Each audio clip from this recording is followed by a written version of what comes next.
a general in Athens during the 400s BC said, "Just because you don't take an interest in politics doesn't mean that politics won't take an interest in you." The truth is, whether or not you take an active interest in politics, it has a large effect on the way you live your life.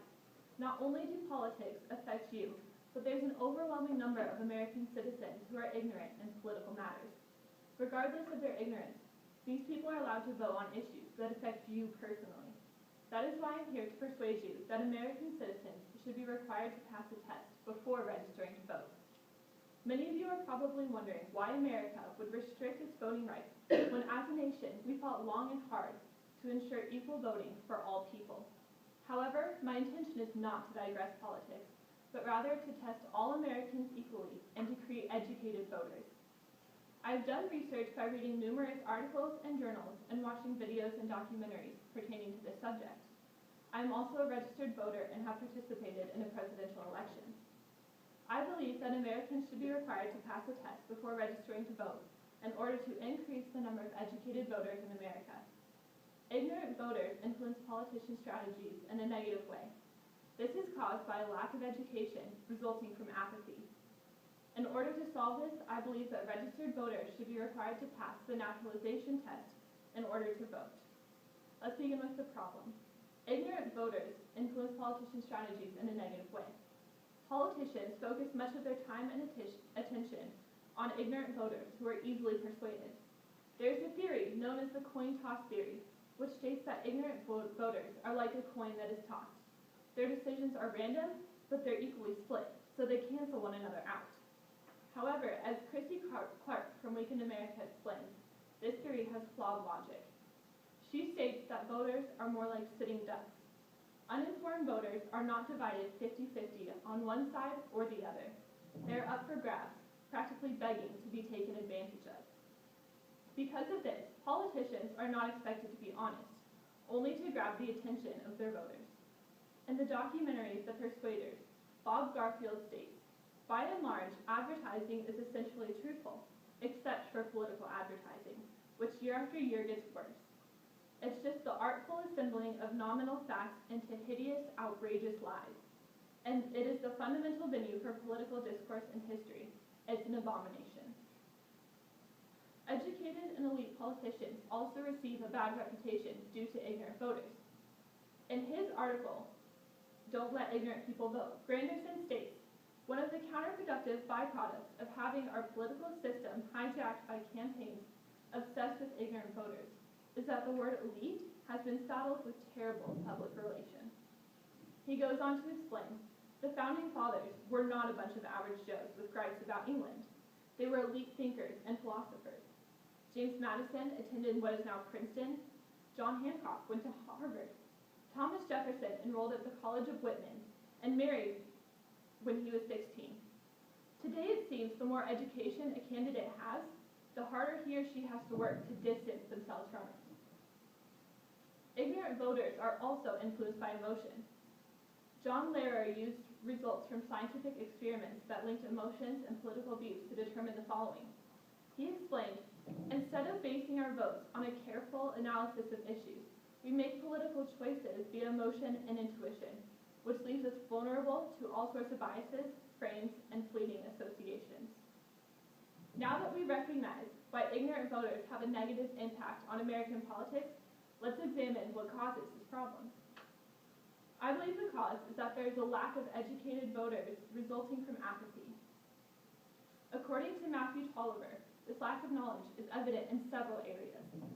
Approximately 1 out of every 3 U.S. citizens can name all the branches of government. Meanwhile, an equal amount can't name any of the 3. Only 24% of 12th graders scored proficient or above on the 2010 National Assessment of Educational Progress Civics exam, the second lowest of any measured subject.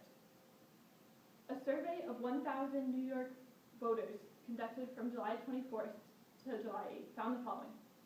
According to the Associated Press, the poll found 76% of respondents said that they believe in the importance of the Constitution, and 86% say that they understand the document is vital for democracy to work properly.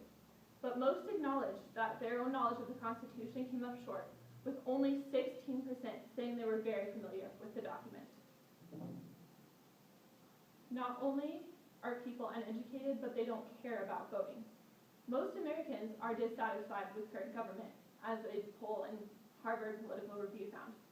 According to Ian Cohn, the 2013 Harvard Public Opinion Project found a majority of 18 to 29-year-old Americans would replace every member of Congress if given the chance. In the poll, dissatisfaction with Congress was basically uniform across party lines, with 52% of Democrats and 51% of Republicans saying that they would recall and replace Congress if given the opportunity. However, people do not act on this dissatisfaction with government. Out of those who would replace Congress, only half intended to vote in the 2014 midterm elections. I believe that this is the result of apathy. Nate Pierre, in his article, Why Intelligent Caring People Don't Vote, stated, "So here's the real reason I don't talk about politics. I don't care. For me personally, politics are not my battle. I'm perfectly happy to live in the United States and appreciate the freedom and opportunity I have here. I know that no matter which side is in power, my family and I are going to have a life that is better than most other people on the planet." Not only do people not care about politics, but there are other things distracting people from politics. In Neil Postman's documentary, Amusing Ourselves to Death, he compares 1984 by George Orwell with Huxley's Brave New World. He explains, "Orwell feared those who would deprive us of information. Huxley feared those who would give us so much information that we would be reduced to passivity and egoism. Orwell feared that the truth would be concealed from us. Huxley feared that the truth would be drowned in a sea of irrelevance." As Huxley remarked in A Brave New World Revisited, the civil libertarians and rationalists who are ever on the alert to oppose tyranny fail to take into account man's almost infinite appetite for distractions. Not only do Americans not care about politics, but they're distracted by other things. In the documentary, The Persuade, it explains, "The truth is that as much as we want to focus on politics, the American people would rather watch television. As much as we want to talk about substance, they would rather listen to music." Now that we've established the reasons why so many ignorant voters exist, let's look at how this problem should be solved. I believe that in order to solve this problem, registered voters should be required to pass a naturalization test. Granderson explains, "So how do we weed out ignorant voters without harking back to the days of poll taxes and Jim Crow? I would start by making the U.S. naturalization test, given to immigrants who want to become citizens, part of the voter registration process. Having a grasp of current events would be ideal, but if we could at least raise the required investment to engage in our political system, perhaps the tone of rhetoric surrounding it could be elevated as well." He goes on to explain, "Perhaps if we weed out ignorant voters, politicians will no longer need to dumb down a conversation in hopes of getting their attention." Some of you are probably wondering if this has ever been attempted in the past. Well, it has. According to the veterans of the Civil Rights Movement, prior to passage of the Federal Voting Act in 1965, Southern states maintained elaborate voter registration procedures whose primary purpose was to deny the votes to non-whites. This process was often referred to as a literary test, but in fact it was much more than just a reading test. It was an entire complex system devoted to denying African Americans, and in some regions, Latinos and Native Americans, the right to vote. So what would make this test different? This test focuses on aspects that are significant to American government. It is not biased in any way toward race, ethnicity, gender, people of a certain income, or any other bias. All of the questions that can be asked on the nationalization test can be studied online. Anyone can be prepared to take this test. It is simply a matter of choosing to become educated on a history in American government. You're also probably wondering if it's legal to limit citizens' rights to vote in this way.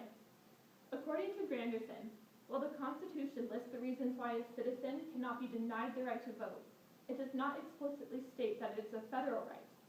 This is why felon disenfranchisement and mental competency laws, as they pertain to voting, vary from state to state. So in other words, this would be legal. It would be up to each state to decide if they would pass this. I also looked at the found that it leaves the determination of voters' qualifications up to the state. The only things prevented by federal law are race, color, or previous condition of servitude, sex, age as long as the person is over 18, and jurisdiction. People cannot be denied the right to vote for these things, but they can be denied the right to vote for other things. I have also taken an example naturalization test through the United States Citizenship and Immigration Services. There are 100 sample questions online. In order to pass this test, a person is given 10 questions and must answer at least 6 of them correctly.